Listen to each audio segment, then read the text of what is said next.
Hello YouTube and welcome back to RNS Gaming. My name is Roy and today I want to feature a first place Salamangreat deck profile for my friend Aaron Stevens. He was featured on our channel before about last year some time ago. But yeah, so he recently got a top with his Salamangreat deck profile at Top Cut Comics. Check out if you're in the Chicago area, well, Berwyn, Illinois area, check out me and Steve's main locals, Top Cut Comics, if you haven't done so already. And let me see, before I show off his profile, he wanted to give a few shout outs to let me see, I'm sorry, because he sent me his list of shout outs and stuff here. So his shout outs will be going to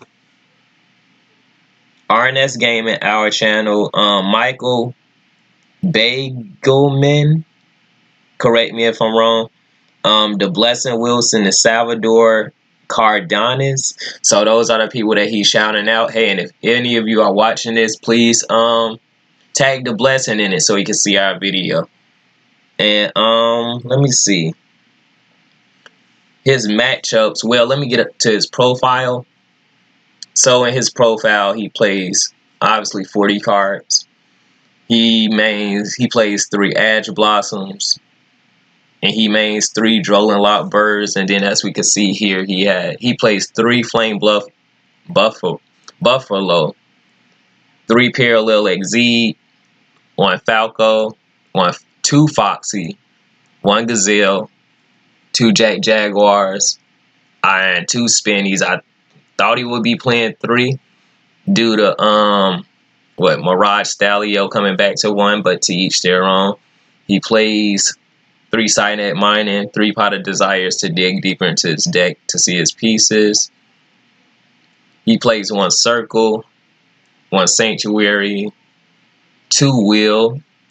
He mains Imperial Order, 3 Imperm, 2 Rage, 2 Roar, and 2 Strikes. Okay, I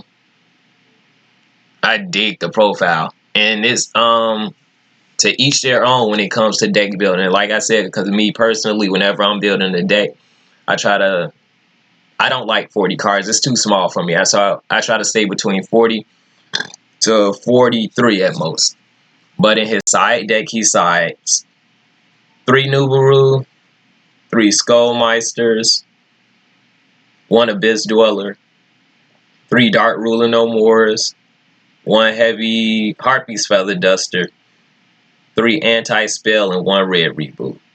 And then in his extra deck, he has Bagusta, Mirage Stallion, Access Code Talker, Ling Rebo, 3 Bay Links, 2 Heat Leos, 3 Sunlight Wolves, 1 Splash Mage,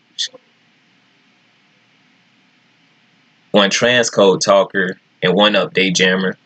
So he told me about his matchups, and I'm getting ready to pull that up right now.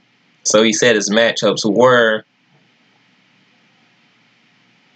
2 Tri-Brigades, 1 Mirror Match, and Shadal, Invoke Shadal in a 25 people tournament. So if anyone needs to see the proof of him topping, one moment, I should have had this up beforehand.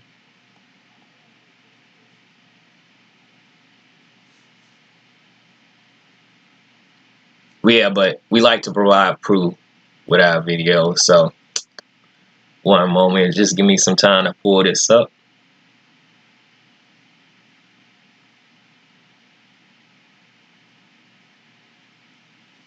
Okay, while we wait on that, yeah, those were his matchups in the 25 people tournament. The comments that he made in terms of like main and putting Meister in the putting Meister in his side, he preferred Meister over Ghost Bell. And I don't know, I understand why, because obviously Meister isn't once per turn compared to Ghost Bell, and then we're in a heavy graveyard format at that.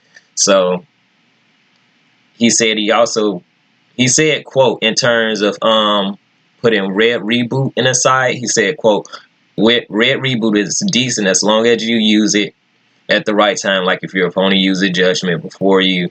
So he gave his reason why he plays Droll in the main. Quote, Droll along with anti-spell puts Hugh's advantage over Drytron matchups. Dark Ruler is good too.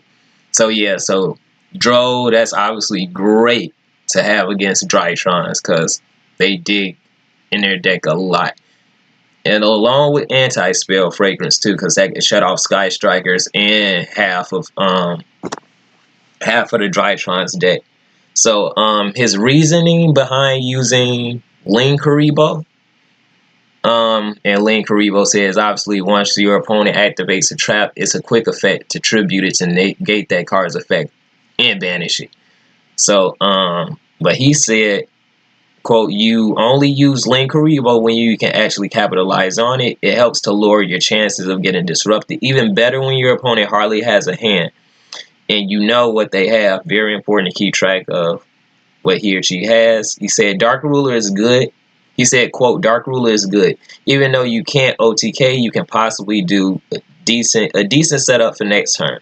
Since your opponent 9 times out of 10 used up his entire hand to make his or her board. Then he said, quote, that's the problem with people. I would rather say some people with their OTK mentality. It's like the only thing that matters to people.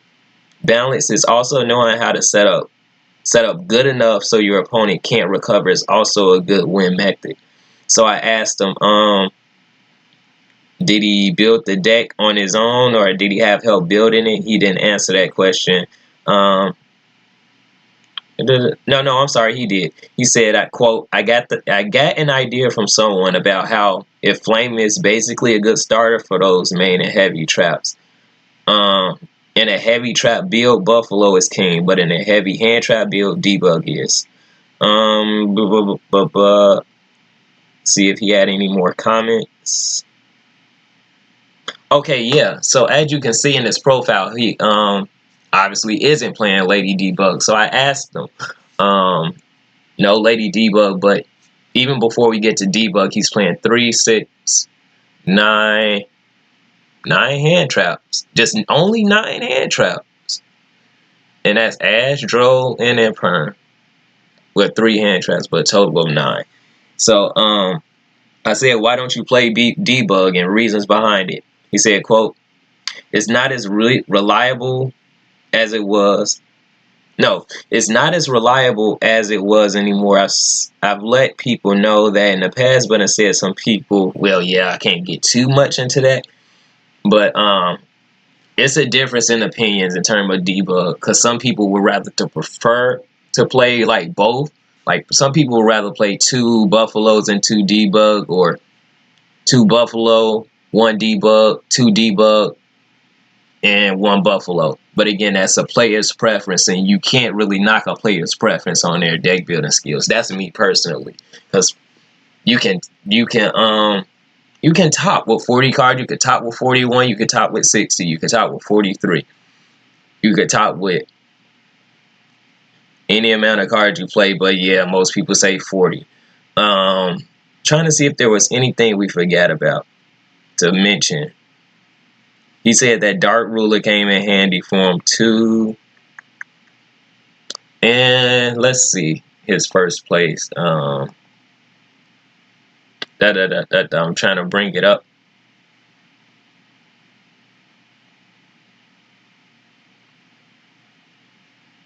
Should be, yep, here it is.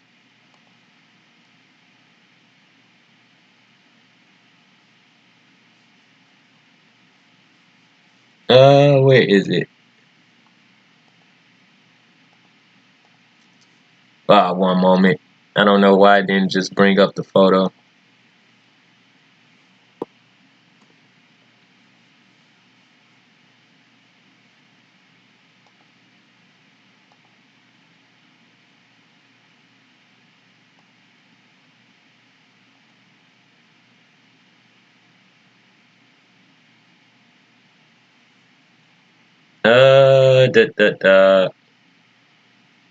Well, no, I should be able to bring it up on my phone. One moment.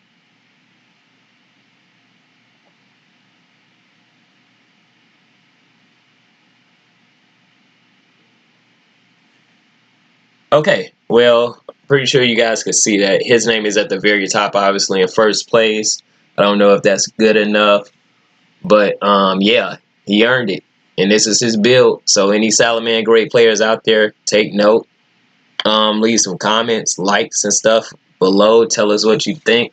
But I'm still gonna try to bring it up here just so it could be more presentable.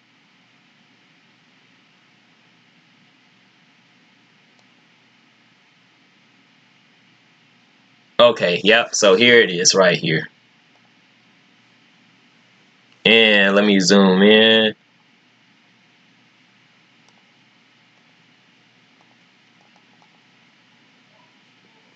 Ay, ay, ay. Forgot how to zoom.